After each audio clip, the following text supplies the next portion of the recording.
Praise the Lord. Bless food रेसिपीमध्ये आपणा सर्वांचं खूप मनापासून स्वागत. सकाळची डब्याची घाई असू दे, नाश्त्यासाठी किंवा जेवणासाठी घरामध्ये भाजीला काही नसेल तर कांदा टोमॅटो न घालता अगदी झटकीपट बटाट्याच्या चकत्यांची भाजी किंवा बटाट्याच्या काचऱ्या, बटाट्याच्या कापांची भाजी कशी बनवायची तीही अगदी सोप्या पद्धतीने हे आज आपण बघणार आहोत. तर अगदी 5 मिनिटात बनवून ही भाजी होते. तर हे पहा, जे लहान आकाराचे बटाटे होते त्याची साल काढून अशा चकत्या करून घेतलेल्या आहेत, म्हणजे स्लाइस करून घेतलेले आहेत. तर हे बटाटे लहान आकाराचे आहेत म्हणून पूर्ण चकत्या करून घेतलेले आहेत. तुमच्याकडे जर मोठे बटाटे असतील तर एका बटाट्याचे 2 भाग करून तुम्ही चकत्या करून घेतल्या तरीही चालतील. एका कढईमध्ये 2 चमचे तेल घालून घ्यायचं आहे. या भाजीसाठी अत्यंत कमी वेळ लागतो, कमी साहित्य लागतं. तेल तुम्ही आवडीनुसार किंवा गरजेनुसार कमी जास्त देखील घेऊ शकता. यामध्ये जास्त तेलाची गरज लागत नाही. तर तेल छान गरम करून घ्यायचं आहे. इथे मी 4 बटाट्यांची भाजी बनवते.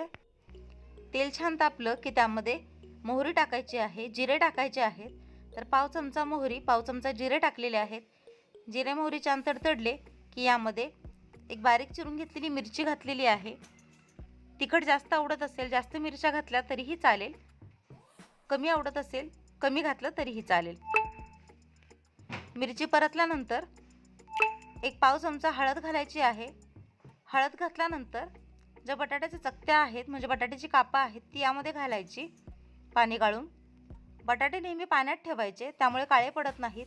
आणि हे पहा, चवीनुसार मीठ घातलेलं आहे. हे छान मिक्स करून घ्यायचं. आता यामध्ये मी अगदी पाव चमचा मिरची पावडर घातलेली आहे. यामुळे फ्लेवर छान येतो, म्हणजे चवीला भाजी छान लागते. तुम्ही नुसत्या मिरचीची भाजी करणार असाल तरीही चालतं किंवा मिरचीऐवजी तुम्ही मसाल्याचा वापर केला तरीही चालतं. तर इथे मी एक मिरची घातलेली आहे आणि थोडीशी मिरची पावडर घातलेली आहे. या पद्धतीने नक्की ट्राय करून बघा. भाजी चवीला खूप छान लागते.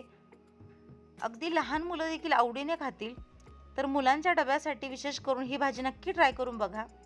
तर सगळं हे छान मिक्स करायचं आणि झाकून फक्त 3 ते 4 मिनिटांसाठी मध्यम आचेवर शिजवून घ्यायचं आहे. यामध्ये पाण्याचा एकही थेंब घालण्याची गरज नाही आहे. तर हे बघा,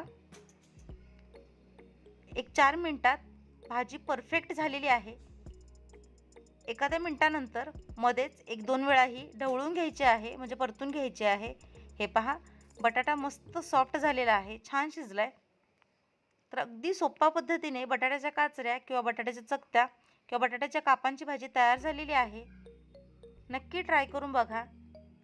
चॅनलवर नवीन असाल तर सबस्क्राईब करा, लाईक करा, शेअर करा. सगळ्यात महत्त्वाचं म्हणजे जे काही बेल आयकॉन दिसते म्हणजेच घंटी दाबायला अजिबात विसरू नका. भेटूया अशाच एका नव्या आणि पारंपरिक रेसिपीसह. तोपर्यंत स्वस्त रहा, मस्त खा, माझ्या रेसिपीज बघत रहा.